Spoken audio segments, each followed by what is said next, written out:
Hello everyone, welcome to UGC NET boosters. तो आज की इस वीडियो में हम समझेंगे कि ऑर्गेनाइजेशनल जस्टिस क्या होता है और विसल ब्लोइंग क्या होती है। तो चलिए शुरू करते हैं। ओके, सबसे पहले हम देखेंगे क्या ऑर्गेनाइजेशनल जस्टिस क्या होता है। तो ऑर्गेनाइजेशनल जस्टिस जो है वो ग्रीनबर्ग ने 1987 में इंट्रोड्यूस करवाया था टर्म ऑर्गेनाइजेशनल जस्टिस, जिसमें उन्होंने क्या कहा था कि ऑर्गेनाइजेशन में एक सेट रूल्स एंड रेगुलेशंस होना चाहिए और वो क्या होना चाहिए, फेयर तरीके से इथिकली काम करें। Okay, accountants according to ethics जो है वो चलना चाहिए, फेयर एंड इक्वल ट्रीटमेंट होना चाहिए सभी का, जो भी ऑर्गेनाइजेशन में काम कर रहे हैं उन लोगों का। ओके, तो क्या है, हाउ एम्प्लॉइज जजेस the behaviour of the organisation and the employees resulting attitude and behaviour, यही क्या होता है आपका ऑर्गेनाइजेशनल जस्टिस होता है। जस्टिस और फेयरनेस यदि ऑर्गेनाइजेशन में है, जिसमें वो according to ethics, religion, fairness, equality and law चले, तो वहां पे हमको क्या देखने को मिलता है, ऑर्गेनाइजेशनल जस्टिस देखने को मिलता है। ऑर्गेनाइजेशनल जस्टिस में according to human rights, fair treatment, fair treatment according to law होना चाहिए, इक्विटी होनी चाहिए, इक्वलिटी होनी चाहिए किसी भी ऑर्गेनाइजेशन में। ओके, इसका सीधा सिंपल मतलब क्या है कि फेयर आउटकम होना चाहिए और फेयर आउटकम जस्टिस होनी चाहिए। ओके, फेयर आउटकम फिजिबिलिटी होनी चाहिए, जो आउटकम आ रहा है उसकी कुछ ना कुछ फिजिबिलिटी होनी चाहिए, वो किसी भी प्रकार से बोगस ना हो, और आपका आउटकम क्या होना चाहिए, जस्टिफाइड होना चाहिए। फॉर एग्जांपल कि आउटकम फिजिबिलिटी का क्या मतलब है कि पर्सनल वेल्थ, और आउटकम जस्टिस का क्या मतलब है कि मॉरल प्रॉपर्टीज उस आउटकम में होनी चाहिए। ओके, फॉर एग्जांपल कि किसी भी प्रकार का अनजस्टिफाइड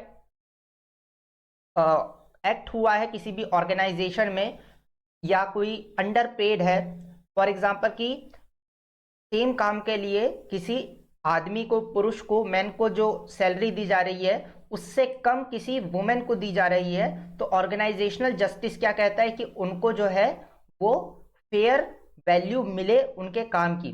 जो वुमेन काम कर रही है सेम पोजीशन में, सेम आउटपुट के साथ में, तो मैन और वुमेन का जो आउटपुट है वो क्या है, सेम है, इसीलिए उनका रेम्यूनरेशन भी क्या होना चाहिए, सेम होना चाहिए। तो ऑर्गेनाइजेशनल जस्टिस क्या कहता है कि आपका जो आउटकम हो फिजिबल हो, मतलब कि सेम उनका आउटकम होना चाहिए, यानी कि उनकी जो सैलरी होनी चाहिए वो क्या होनी चाहिए, सेम होनी चाहिए, और वो मॉरली भी सही होनी चाहिए। ओके, ऐसा नहीं हो सकता कि आपने जो है एक को सैलरी ज्यादा दे दी और दूसरे को आप क्या कर रहे हैं कि अवार्ड्स दे रहे हैं कंपनसेशन के रूप में। आप जो है उनके लिए कोई प्रोग्राम सेट कर दे रहे हैं, आप उनके लिए जो है कुछ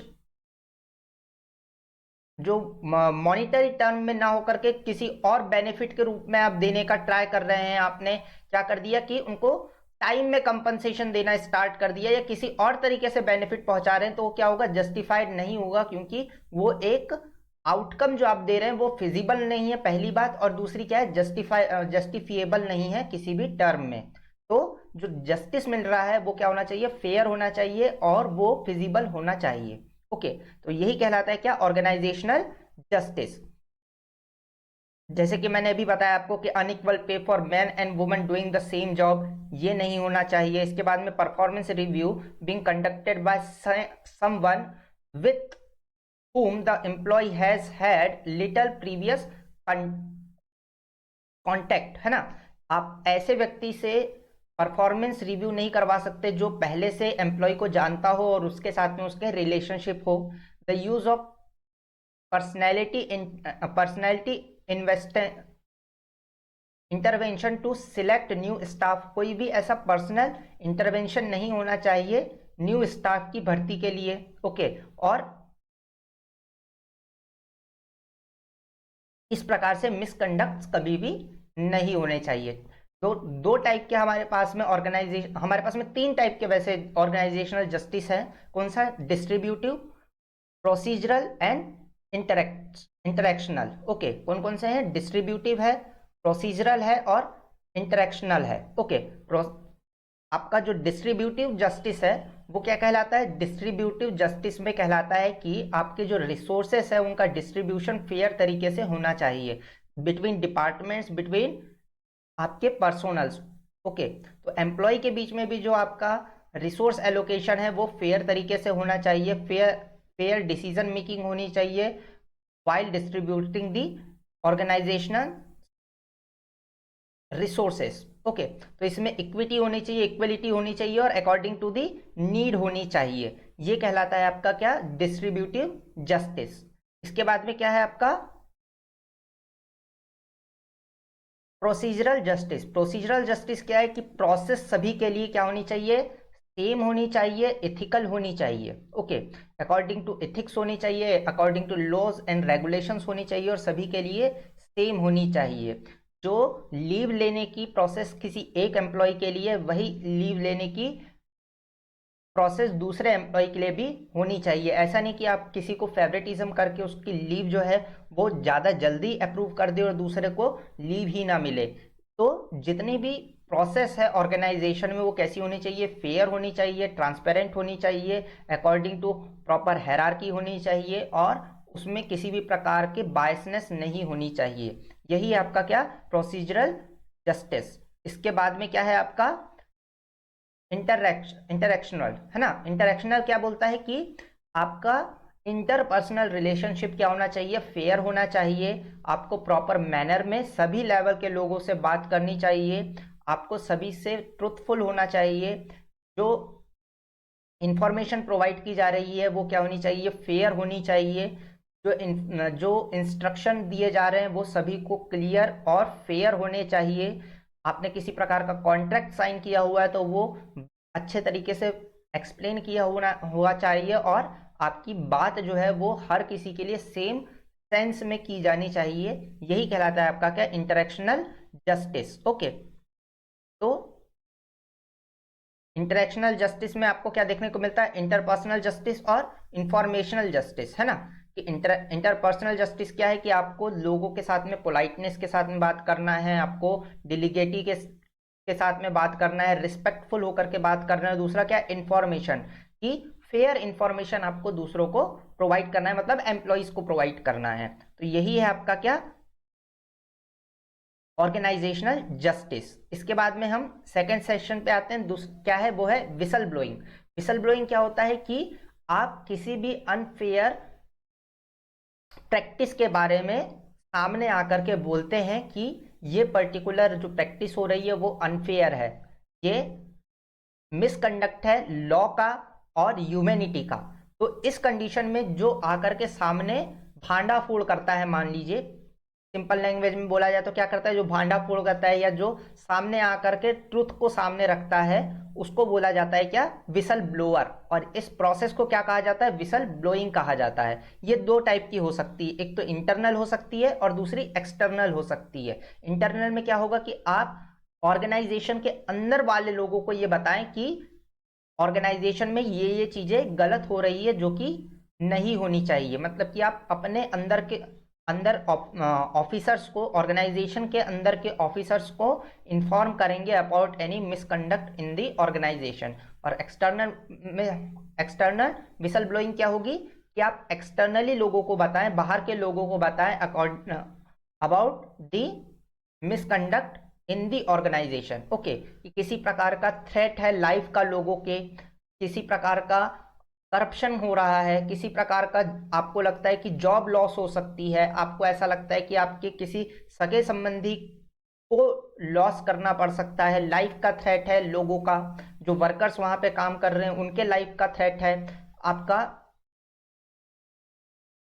रिसेटलमेंट अमॉन्ग वर्कर्स के बीच में किसी प्रकार का डिस्प्यूट है और उसके सेटलमेंट की बात है, या breach of truth and loyalty, किसी प्रकार के लॉ टूट रहा है, किसी प्रकार का ट्रुथ जो बोला गया है उससे कुछ अलग कंपनी कर रही है या मैनेजमेंट कर रहा है, लॉयल्टी की बात आ रही है। तो इस कंडीशन में एम्प्लॉय बाहर जा करके जो है ऑर्गेनाइजेशन के अंदर क्या हो रहा है उसके बारे में बात कर सकता है और बता सकता है कि ये चीजें क्या हो रही है, गलत हो रही है ऑर्गेनाइजेशन के अंदर। Okay,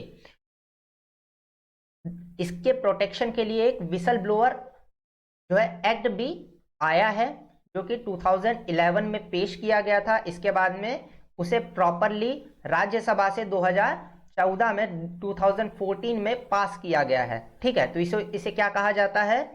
the bill amend the whistle blower protection act 2014, जो कि प्रोटेक्ट करता है विसल ब्लोअर को फ्रॉम एनी, उनको लीगल प्रोटेक्शन प्रोवाइड करता है।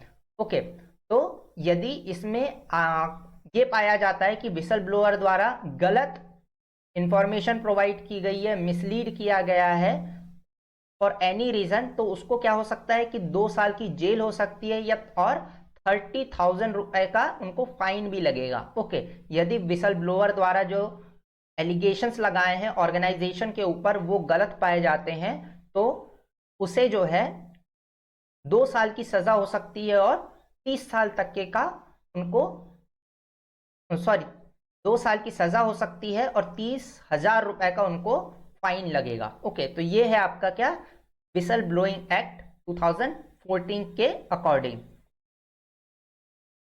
तो कौन कौन से चीजें आपके विसल ब्लोइंग के अंडर आती है? सबसे पहले क्या आएगा? फ्रॉड आएगा। यदि किसी प्रकार का फ्रॉड चल रहा है ऑर्गेनाइजेशन के अंदर, किसी प्रकार का फाइनेंशियल फ्रॉड चल रहा है ऑर्गेनाइजेशन के अंदर, कोई अनएथिकल काम चल रहा है ऑर्गेनाइजेशन के अंदर, तो उसके बारे में विसल ब्लोइंग की जा सकती है, लोगों को बताया जा सकता है और कोर्ट में केस किया जा सकता है। इसके बाद में किसी प्रकार का हेल्थ और सेफ्टी में डेंजर हो कि कोई ऐसी हम प्रैक्टिस कर रहे हैं ऑर्गेनाइजेशन में जिसमें किसी के वर्कर्स के या किसी और के भी प्रोडक्ट में कुछ इस प्रकार के फॉल्ट है जो कि हेल्थ एंड सेफ्टी को डेंजर में लाते हैं। इसके बाद में क्या है? डैमेज ऑफ एनवायरनमेंट, किसी प्रकार का एनवायरनमेंट में डैमेज हो रहा है, वायलेंस ऑफ कंपनी लॉ के में जो है किसी प्रकार का ब्रीच आपको देखने को मिल रहा है। इसके बाद में fraud, breach of law and justice, इस प्रकार का यदि किसी प्रकार का क्या हो रहा है, लॉ को तोड़ा जा रहा है, तो इस कंडीशन में विसल ब्लोइंग किया जा सकता है। इसमें नोट करने वाली बात क्या है? The personal grievances such as work place harassment, discriminization, billing etc is not covered under the whistleblowing law unless it is in the public interest। यदि किसी प्रकार का पर्सनल मिसकंडक्ट हो रहा है, मतलब कि किसी प्रकार का उस पर्टिकुलर एम्प्लॉय के अगेंस्ट हरासमेंट का केस है, किसी प्रकार का डिस्क्रिमिनलाइजेशन है या बिलिंग का कोई केस है, तो उसे विसल ब्लोइंग के अंडर नहीं रखते हैं जब तक कि वो पब्लिक इंटरेस्ट में ना हो। ओके, तो ये सारी चीजें किसमें है? आपके विसल ब्लोइंग एक्ट के अंदर है। ओके, तो ये था क्या कॉन्सेप्ट आज के 2, जिसमें क्या क्या है? आपके ऑर्गेनाइजेशनल जस्टिस है और दूसरा क्या है? Whistle blowing act and whistle blowing. I hope कि आपको समझ आया हो। ये पर्टिकुलर पीडीएफ हमारे एप्लीकेशन में आपको मिल जाएगी, वहां जाकर के आप डाउनलोड कर सकते हैं। और इसी प्रकार की यदि वीडियोस चाहिए आपको, तो आप मुझे कमेंट बॉक्स में बता सकते हैं कि आपको किस टॉपिक पर वीडियो चाहिए, मैं आपके लिए वो बना दूंगा। Thank you.